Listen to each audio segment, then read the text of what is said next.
Hi guys, welcome to Renu talks YouTube channel. So ఈ రోజు మేము తీసుకొచ్చిన టాపిక్ ఏంటి అంటే మన ఈడియమ్స్ క్లాసెస్ అనేవి అయితే కంటిన్యూ చేస్తున్నాం కదా. సో ఇది నెక్స్ట్ వీడియో. సో ఆ డేలో జరిగిన ఈడియమ్స్ అన్నీ కలిపి ఒక వీడియో చేయడం అనేది అయితే జరిగింది, ప్రీవియస్ ఇయర్కి సంబంధించిన ఈడియమ్స్. సో ఈడియమ్స్ అయితే అస్సలు మిస్ చేయకండి, ఎందుకంటే జస్ట్ అవి మనం అందులో ఉన్న మీనింగ్ ప్రకారం అర్థం చేసుకుంటే మనకు అది ఈజీగా గుర్తుండిపోతుంది. సో వీటికి వెయిటేజ్ కూడా ఎక్కువ ఉంది. మినిమం 2 ఈడియమ్స్ నుంచి మ్యాక్సిమం 4 ఈడియమ్స్ వరకు అయితే ఎవ్రీ షిఫ్ట్లో రావడం అనేది అయితే జరుగుతుంది అండ్ రిపీటెడ్గా వస్తుంది. సో ఇవి మాత్రం అస్సలు మిస్ చేయకండి. సో లేట్ చేయకుండా వీడియోలోకి వెళ్ళిపోదాం. సో ఫస్ట్ వన్ వచ్చేసి ఏ స్టోన్స్ త్రో. ఏ స్టోన్స్ త్రో అంటే స్టోన్స్ని త్రో చేయడం అనమాట, అంటే విసిరేయడం. ఇప్పుడు ఎలా అంటే ఒక ఇద్దరు వ్యక్తులు ఉన్నారు కదా, సో వాళ్ళు స్టోన్స్ని త్రో చేసినప్పుడు వాళ్ళు క్యాచ్ చేయగలగాలన్నమాట. సో క్యాచ్ చేయగలిగే డిస్టెన్స్లో ఉండాలి అంటే వాళ్ళు చాలా దగ్గరగా ఉండాలి కదా. సో అందువల్ల దీనికి మీనింగ్ ఏంటి అంటే a very short distance. So అదే దూరంగా ఉన్నారనుకోండి, వాళ్ళకి అది పట్టుకునే టైంలో వాళ్ళకే తగిలే అవకాశం అనేది ఉంటుంది కదా. సో వాళ్ళు ఎంత దగ్గర ఉంటే అంత ఈజీగా క్యాచ్ చేస్తారు. సో అందువల్ల షార్ట్ డిస్టెన్స్ చెప్పే సిచ్యువేషన్స్లో మనం ఈ ఈడియంని యూజ్ చేయడం జరుగుతుంది. సో నెక్స్ట్ వన్ వచ్చేసి in the fast lane. So దీనికి మీనింగ్ ఏంటి అంటే లేన్ అంటే మనకి ఇక్కడ సందులు అని అర్థం. సందులు అంటే ఇప్పుడు స్ట్రైట్ దారులు ఉంటాయి, కొన్ని ఏమో సందులు దారులు ఉంటాయి కదా. సో ఫాస్ట్ లేన్ అంటే వేగవంతమైన దగ్గర సందులు అనమాట.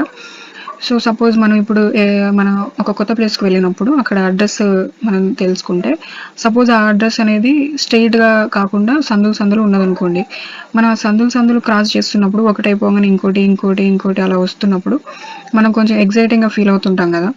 సో అలాగే కొంచెం భయపడుతూ ఉంటాం కూడా. సో అది మనకు ఎలా ఉంటుంది అంటే అటు ఎగ్జైట్ అవుతూ ఉంటాం, కొంచెం భయపడుతూ ఉంటాం, మొత్తం సందులు ఉంటాయి కాబట్టి. సో దీనికి ఎక్స్ప్లెనేషన్ ఏంటి అంటే a life filled with excitement and slightly dangerous. అంటే మన లైఫ్లో జరిగిన కొన్ని సిచ్యువేషన్స్ ఎగ్జైట్మెంట్గా ఉన్నప్పుడు, కొంచెం డేంజరస్గా ఉన్నప్పుడు ఈ ఇడియంని మనం యూజ్ చేస్తుంటాం in the fast lane. Okay, next one వచ్చేసి బరీ ది హ్యాట్చెట్. బరీ అంటే పాతి పెట్టడం అనమాట. హ్యాట్చెట్ అంటే మన చెట్లు నరకడానికి ఉపయోగించే వస్తువులు అనమాట, గొడ్డలు లాంటివి అనమాట. సో గొడ్డలి పాతి పెట్టడం అంటే అర్థం ఏంటి అంటే, ఇప్పుడు చాలామంది గొడ్డలతో తగాదాలు పడుతుంటారు కదా. సో దానిని పాతి పెట్టడం అంటే ఆ తగాదాలని రూపుమాపడం అనమాట, తగాదాలను దూరంగా ఉండడం అనమాట, శాంతిని కోరుకోవడం. సో దీనికి ఎక్స్ప్లెనేషన్ ఏంటి అంటే టు ఎండ్ ఏ క్వారెల్ అంటే తగాదా, టు ఎండ్ ఏ క్వారెల్ అంటే మనం ఆ తగాదాన్ని వదిలేస్తున్నాము, పూర్తి చేస్తున్నాము. అండ్ బికమ్ ఫ్రెండ్లీ, తగాదాన్ని వదిలేసి మనం ఫ్రెండ్లీగా ఉంటున్నాం అనే సిచ్యువేషన్స్లో మనం బరీ ది హ్యాట్చెట్ అనే దాని ఇడియంని మనం యూజ్ చేస్తాం. ఫర్ ఎగ్జాంపుల్ ఏంటి అంటే, సపోజ్ మనకు మన ఫ్రెండ్ తోటి గొడవై మనం మాట్లాడట్లేదు. తర్వాత మన ఫ్రెండ్కి ఏదైనా హెల్త్ ఇష్యూ వచ్చినప్పుడు మనం ఆ తగాదాలన్నీ పక్కన పెట్టి వెళ్ళి మనం విష్ చేస్తుంటాం కదా, నువ్వు తొందరగా కోలుకోవాలి, నువ్వు బాగుండాలి అన్నట్టుగా. సో అలాంటి సిచ్యువేషన్లో బరీ ది హ్యాట్చెట్ అనే ఇడియంని మనం యూజ్ చేస్తాం. సో నెక్స్ట్ వన్ వచ్చేసి day and night. Day and night అంటే ఏ కంప్లీట్ డే కదా. కంప్లీట్ డే అంటే మనం ఇప్పుడు సపోజ్ ఏదైనా వర్క్ చేస్తే, ఒక జాబ్లో జాయిన్ అయితే మనకు 8 hours పర్ డే అని ఉంటుంది ఆ వర్క్. అలాగే డే అండ్ నైట్ అంటే మనకు నో బ్రేక్స్ కదా. నో బ్రేక్స్ అంటే ఏంది, continuously. So day and night అనే ఇడియంకి మీనింగ్ ఏంటి అంటే కంటిన్యూస్లీ. సో నెక్స్ట్ వన్ వచ్చేసి స్లై యాజ్ ఏ ఫాక్స్. స్లై అంటే కపటంతో కూడిన, యాజ్ ఏ ఫాక్స్ అంటే ఫాక్స్ ఎలా ఉంటుంది, జిత్తుల మరి నక్క అని అంటుంటారు కదా. సో కపటంతో కూడిన నక్క అనమాట. సో ఆ నక్క ఎలా బిహేవ్ చేస్తుందంటే దానికి అన్నీ తెలిసి కూడా అది ఏం తెలియనట్టు బిహేవ్ చేస్తుంది అనమాట, పైకి అంటే తెలివిగా బిహేవ్ చేస్తుంది అనమాట.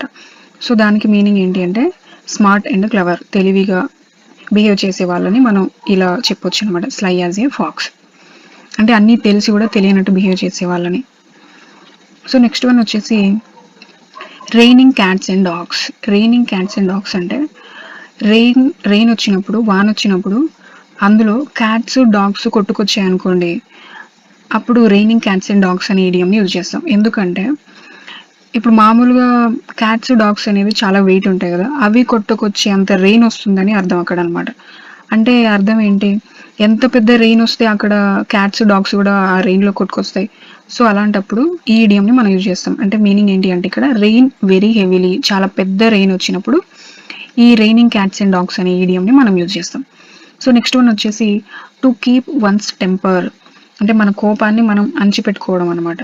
సో అలాంటప్పుడు దీనిని యూజ్ చేస్తాం. టు రిమైన్ కామ్ అంటే మనం శాంతంగా ఉండడం కోసం మన కోపాన్ని మనం అణిచిపెట్టుకొని ఉండడం. So to keep once temper. So next one వచ్చేసి టు గెట్ కోల్డ్ ఫీట్ అంటే మన పాదాలు చల్లగా అవుతున్నాయి అనమాట. ఎలాంటి సిచ్యువేషన్స్లో అవుతుంటాయి? మనం బాగా టెన్షన్ పడ్డప్పుడు, భయపడ్డప్పుడు, అలాంటి సిచ్యువేషన్స్లో మన పాదాలు అనేవి చల్లగా అవ్వడం, చెమటలు పట్టడం అలాంటివి జరుగుతుంటాయి కదా. టు బీ అఫ్రైడ్ అంటే భయపడ్డప్పుడు ఈ ఇడియంని మనం యూజ్ చేయవచ్చు.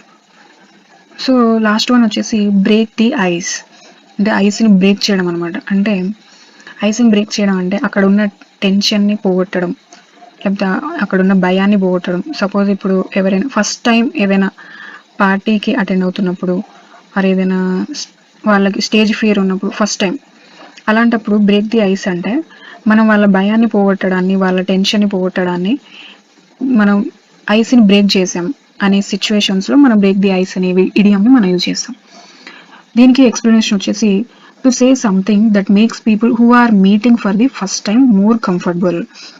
అంటే పీపుల్ ఫస్ట్ టైం మీటింగ్కి అటెండ్ అయ్యే వాళ్ళు ఉంటారు కదా, సో వాళ్ళకి భయాన్ని పోగొట్టి చాలా కంఫర్టబుల్గా ఉండే విధంగా చేస్తే బ్రేక్ ది ఐస్ అనే ఇడియంని మనం యూజ్ చేస్తాం. సో గైస్, ఇవి ఈరోజు ఇడియమ్స్ క్లాసెస్. సో ఇంకా మీకు ఏమైనా డౌట్స్ ఉంటే మన కామెంట్ సెక్షన్లో కామెంట్ చేయండి. అండ్ వేరే వీడియోస్ కావాలన్నా కూడా కామెంట్ చేయండి. అండ్ ఇడియమ్స్ వీడియోస్ మాత్రం అస్సలు మిస్ చేయకండి. ఎవ్రీ ఇయర్ ఇవి రిపీట్ అవుతూ ఉంటాయి. ఎవ్రీ ఇయర్ అనే కాదు, ఎవ్రీ షిఫ్ట్లో కూడా రిపీట్ అయ్యే అవకాశం అనేది చాలా ఉంటుంది. ఆల్రెడీ నిన్నటి వీడియోలో మీకు చూపించాను కదా, మార్నింగ్ షిఫ్ట్లో వచ్చింది, ఈవినింగ్ షిఫ్ట్లో రిపీట్ అయింది ఇడియం. సో అస్సలు మిస్ చేయకండి, వెయిటేజ్ కూడా ఎక్కువ ఉంది. అండ్ చిన్న ఎంకరేజ్మెంట్ కోసం లైక్ చేయండి, షేర్ చేయండి, సబ్స్క్రైబ్ చేయండి మీ ఫ్రెండ్స్ కూడా. And until then, this is Renu signing of.